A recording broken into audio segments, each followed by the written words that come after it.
Mari kita sama-sama simak sejarahnya dari hasil analisa yang telah dilakukan terhadap cerita rakyat tersebut. Tarimana menduga bahwa orang Tolaki itu dating ke wilayah daratan Sulawesi Tenggara ini dari utara dan timur. Mungkin mereka yang dating dari utara itu berasal dari Tiongkok Selatan yang melalui Filipina, Kepulauan Mindanao, Sulawesi Utara, Halmahera, dan Sulawesi bagian timur. Terus memasuki Muara Lasolo atau Sungai Konawe, dan akhirnya memilih lokasi pemukiman pertama di hulu sungai itu. Tarimana, 1985.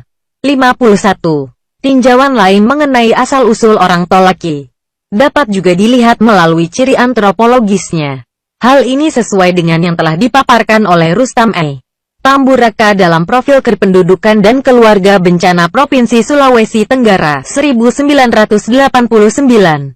5. Sebagai berikut. Dilihat dari ciri-ciri antropologisnya baik Cephalics Index, mata, rambut maupun warna kulit, suku Tolaki memiliki kesamaan dengan ras Mongoloid.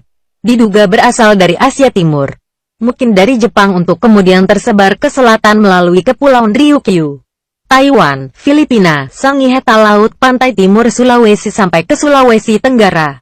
Ada juga menyatakan bahwa perpindahan pertama berasal dari Yunan, RRC, ke selatan melalui Filipina, Sulawesi Utara ke pesisir timur dan Halmahera. Pada saat memasuki daratan Sulawesi Tenggara masuk melalui muara Sungai Lasolo dan Konawe, yang dinamakan Andolaki, untuk menjembatani pendapat-pendapat di atas. Kiranya perlu juga dikemukakan data arkeologis. Apalagi dengan perkembangan ilmu ini yang semakin pesat, terutama dengan penggunaan metode pertanggalan yang semakin akurat, sehingga upaya merekonstruksi kehidupan masa lalu dapat dilakukan dengan lebih sempurna. Suatu rekonstruksi mengenai kehidupan prasejarah telah dilakukan oleh Bellwood 1985. Rekonstruksi yang dilakukan itu sangat menarik perhatian, terutama karena analisisnya yang didasari atas bahasa, linguistik, dan data artefak. Dalam hal ini, karbon dating atas artefak Neolitik. Hasil analisis tersebut menghasilkan antara lain rekonstruksi tentang persebaran pemakai bahasa Austronesia. Dalam rekonstruksi tersebut tampak bahwa pemakai bahasa Austronesia mulai menyebar meninggalkan daerah asal sekitar Cina Selatan menuju Taiwan sekitar 4000 SM. Sekitar tahun 3000 SM pemakai bahasa ini ada yang berlayar ke selatan menuju Filipina dan selanjutnya sekitar tahun 2500 SM memasuki Sulawesi. Bellwood 1985. 120-121.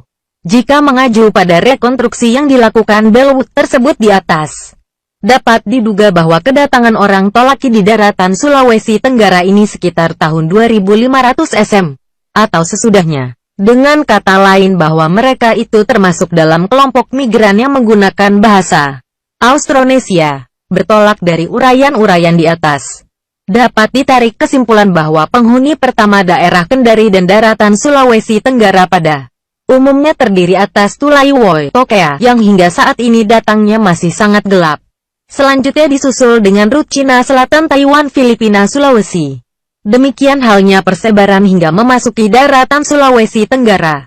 Mungkin dapat ditarik suatu garis dari Sulawesi Utara, Sulawesi Tengah bagian timur dan selanjutnya memasuki daratan Sulawesi Tenggara. Ilustrasi tersebut dapat pula diperkuat melalui data artefak berupa peninggalan Neolitik yang terdapat di masing-masing tempat. Selain data artefak, ilustrasi tersebut dapat pula diperkuat melalui data bahasa. Dari data yang dapat diperoleh diketahui bahwa beberapa kosakata dari masing-masing daerah yang memiliki persamaan sebutan maupun maknanya. Sebagai contoh, taike sama dengan alat pemukul kulit kayu. Pongasi sama dengan minuman yang mengandung alkohol yang bahannya dari beras yang difermentasi. Prof. Dr. H. Rustam E. Tamburaka, M.A. Sejarah Sulawesi Tenggara dan 40 tahun Sultra membangun.